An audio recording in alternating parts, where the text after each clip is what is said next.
Donald Trump's tariffs war. Donald Trump ने जिन 14 देशों को टैरिफ वाला लेटर भेजने की बात की है उसमें प्रमुख अमेरिकी सहयोगी देश जापान और साउथ कोरिया भी शामिल हैं।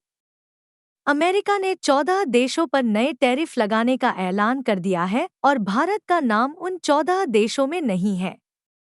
अमेरिकी राष्ट्रपति डोनाल्ड ट्रंप ने सोमवार, अमेरिकी समयानुसार, को इसकी वजह भी बताई और कहा कि वाशिंगटन भारत के साथ व्यापार समझौता करने के करीब है।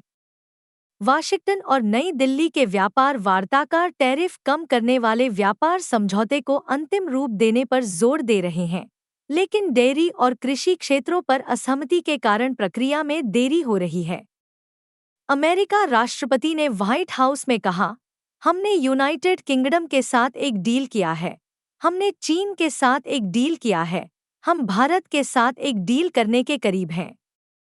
हम जिन अन्य देशों से मिले और हमें लगा कि हम उनके साथ डील नहीं कर पाएंगे, इसलिए हमने सिर्फ उन्हें लेटर भेजा है। यूएस इंडिया के बीच अंतरिम ट्रेड डील।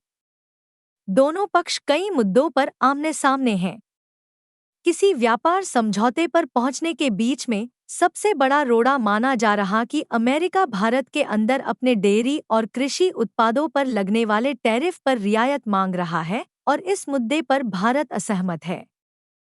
ग्रामीण आजीविका और खाद्य सुरक्षा पर भारत की चिंताओं के कारण इन दोनों क्षेत्रों को प्रस्तावित डील के दायरे से बाहर रखे जाने की भी संभावना है।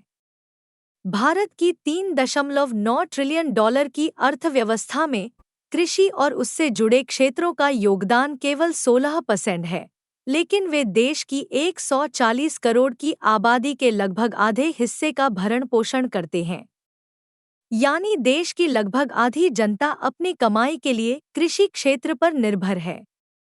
अमेरिका से सस्ते आयात की संभावना से स्थानीय कीमतों में गिरावट का खतरा है, जिससे विपक्ष को सरकार पर हमला करने का एक नया मौका मिल गया है। नई दिल्ली ने परंपरागत रूप से कृषि को अन्य देशों के साथ मुक्त व्यापार समझौतों से बाहर रखा है। अमेरिका को बाजार पहुंच प्रदान करने से भारत को अन्य व्यापारिक साझेदारों को समान रियायतें देने के लिए मजबूर होना पड़ सकता है।